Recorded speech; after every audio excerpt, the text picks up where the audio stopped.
如果你係揾緊 Warrington W1，要 new build 3房獨立屋，有天窗、有車房，3間房 size 都要大，最重要價錢要平嘅，睇晒呢條片佢 ，Let's go。早晨啊各位，我今日咧就嚟到 Warrington WA1 Countryside 嘅新盤 Riverside Edge 度，同大家睇一間3房獨立屋啊！呢間咧係成個屋苑裏面最後一間嚟嘅。再多一間突發流出啊！所以今日無論點都好，我都要飛過嚟咧，係影呢條片俾大家睇啊！今日係復活節嚟嘅，祝大家復活節快樂啊 Happy Easter！呢間咧，我再講一次個價錢先啊，原價係40.5萬磅嘅，咁後來發展商減價咧，就減到去39萬磅。但係因為發展商真係好想賣咗佢，因為呢間係 last 一間，賣完就收工噶啦，減到37.5萬。但係而家37.5萬都唔使，35萬磅都唔收你，係賣單價34.95萬磅就能夠成交啦。所以呢間真心抵買嘅 ，OK， 即刻入屋睇下。紅磚嘅外牆啦，太陽能板包咗，電車叉電器都包咗嘅。好，入嚟，我哋即刻睇下個廚房飯廳先。2隻大天窗啦，4塊大玻璃，呢個就係佢哋 signature 嘅設計嚟嘅。成個廚房飯廳位咧，佢係3個 area 嘅。第一個就係個廚房，一個 U 字形嘅廚房位啦。顏色上面咧就係 Dove 嘅顏色，再加淺色嘅木台。咁發展商本身包咗就係焗爐啦、煮食爐同埋抽油煙機嘅，而家會包埋大家洗碗碟機啦。星盤當然包啦，洗碗碟機係 Bosch 嘅，全部都係 upgrade 咗去 Bosch 嘅，即係所有嘅電器。跟住雪櫃啦。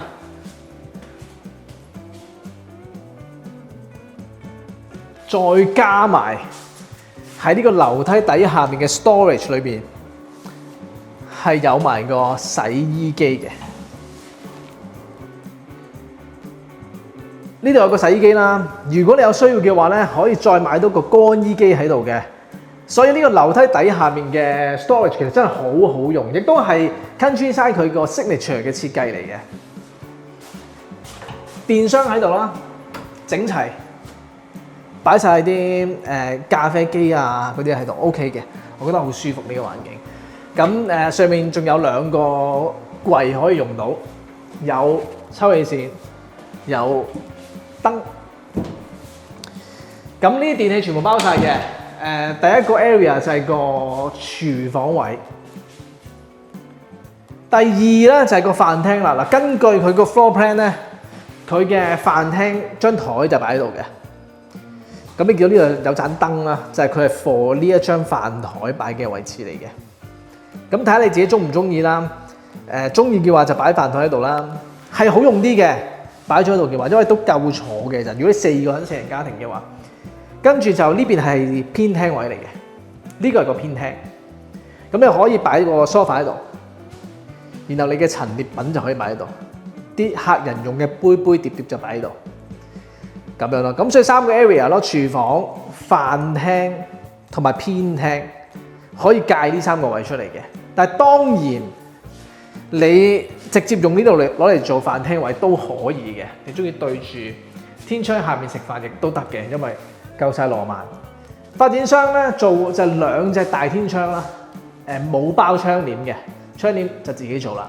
咁但係呢個就係佢嘅 signature 設計。呢隻即叫 The New Water， 係唔錯嘅。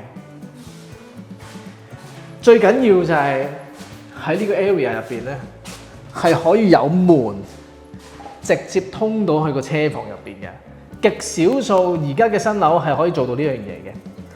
而家大部分嘅屋佢都唔會開一對門俾你入到車房。咁唯獨是 Countryside 咧係呢一隻即先有嘅啫。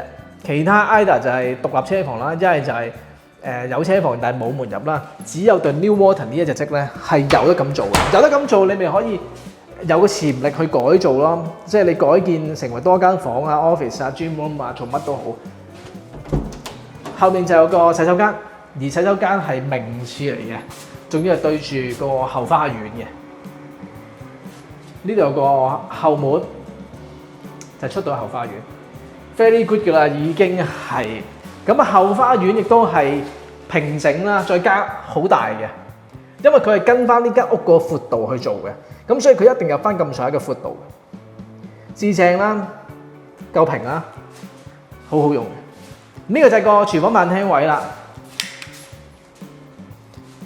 再望多次啊，然後入翻嚟咧就係個客廳啦。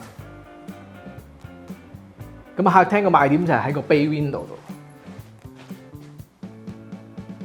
，bay window 可以幫你帶到唔同時間嘅陽光入屋嘅，東南西，睇下你視乎個太陽喺咩位置啦。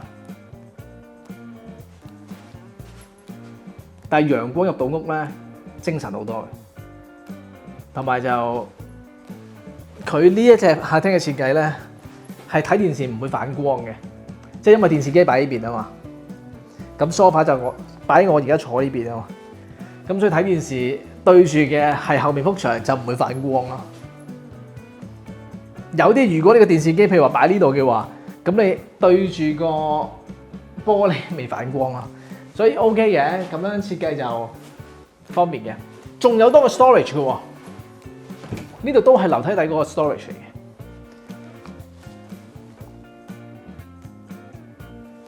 仲有一個少少嘅 storage 喺呢個位度，善用到啲空間。玄關位唔係好闊落嘅啫，咁但係如果你去比較嘅話，咁當然希望個客廳會用多啲位用啲啦。OK，上去上面望下先嗱，呢隻積3間房 ，size 都闊落嘅。第一就係主人房先啦。主人房我中意佢係4隻大玻璃窗嘅，1、2、3、4，兩隻開得嘅。但係你一望出去嗰個感覺就係好正，即係你望出去就好似一幅畫咁，夠大、夠光猛。上面每間房咧都有抽氣扇嘅，2隻，一隻就抽風，一隻出風嘅，將啲空氣咧喺個 loft 嗰度帶翻個循環，幫助你間屋做到冬暖夏涼嘅感覺。後面就有個衣櫃位，跟住就係雙人床擺喺度啦，3邊落床啦 ，size 夠大，其實入到嚟都係好闊落噶啦，主人房。咁都係正常嘅，你主人房唔闊落就唔使諗啦，對唔對？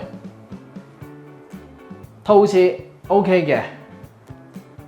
名廁嚟㗎，企缸包旋磚啦，咁個洗手盤啦，咁但係最緊要我覺得就係個3房去比較嘅話咧，要贏就贏喺第3間房度咯。呢間就係第3間房啦，因為你如果去比較其他發展商嘅3房嘅話，大部分嘅3房都係好，第3間房都係好細嘅，但係呢間唔同啦，呢間 size。闊落，你係做到雙人床嘅，亦都夠位擺衣櫃嘅，再擺多張書台都仲得嘅，因為你咁樣擺可以擺到個雙人床啊嘛，所以要贏咧喺呢一隻積入邊咧，就贏喺呢間房度咯，我覺得。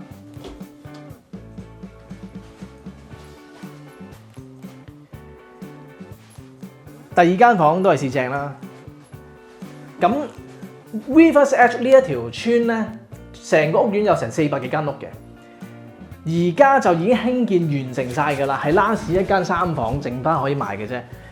咁而呢一條村咧，亦都係 Warrington 裡面2條主要嘅香港人村啦，即係 New Build 嘅屋苑嘅其中一條嘅，一條就係 Rivers Edge 呢度啦，另一條就係 WA5 Holly Grange 嗰邊啦，即係 Bloor Homes。咁我明白大家諗乜嘅，大家成日都會話，可能你網上面睇太多啦，太多話，窩靈頓好多香港人啊，好多是非啊，呢樣嗰樣啊。嗱，我明白大家諗乜嘅，但係大家都要知道點解會有香港人村嘅出現先，就係因為呢一個屋苑佢梗係有一啲嘅賣點吸引到咁多香港人嚟噶嘛。咁呢啲賣點離不開都係話治安幾好啊，校網唔錯啊，交通便利啊，生活環境配套幾好啊等等。咁當你有晒呢一啲條件嘅時候，自然就會有香港人過嚟嘅啦。咁你係唔係唯一一個啊嘛？咁你唔能夠話淨係我發現到呢一條隱世靚村啫，其他香港人唔可以嚟，唔可以咁樣噶嘛，係咪？咁所以我會覺得我會覺得如果你想揀一啲比較容易香港人去 settle down 嘅地方嘅話咧，New Build 嘅村佢會有佢自己嘅賣點，有佢嘅優勢喺度嘅。而 Riverside Edge 正正就係有晒呢一啲賣點啦。雖然呢度係有好多香港人，我粗略估計啦，大概係30%左右啦。你當30%香港人喺度住喺度，咁但係大家一定係中意呢一度嘅賣點，先會揀呢度嘅啫。而且如果你再睇翻個二手成交嘅話咧，近排喺呢一條村係有一間3房，另一種開則嘅，佢係賣咗39.5千磅出去嘅，二手賣39.5萬。咁如果你呢一間買翻嚟係34萬幾買翻嚟嘅，其實你一買已經即賺，真係一買即賺。呢個亦都係我強烈推介大家買呢一間嘅原因，因為隔離成條街啊，講緊出面成條街賣緊都39萬幾啊，但係而家呢一間賣緊34萬幾，最後一間起好晒㗎啦，現樓嚟嘅，即買即住嘅，我覺得已經係冇得輸嘅，一買即賺咯，簡單嚟講 ，OK。好啦，就係咁啦，講到呢度先啊，有興趣嘅朋友立即聯絡我哋誠實不動產約睇樓啦。我係成仔，我哋係誠實不動產，呢度係 Countryside 喺 Warrington 嘅 Riverside Edge。記住呢個世界係冇完美嘅屋，只有適唔適合你嘅屋。等你電話，拜拜。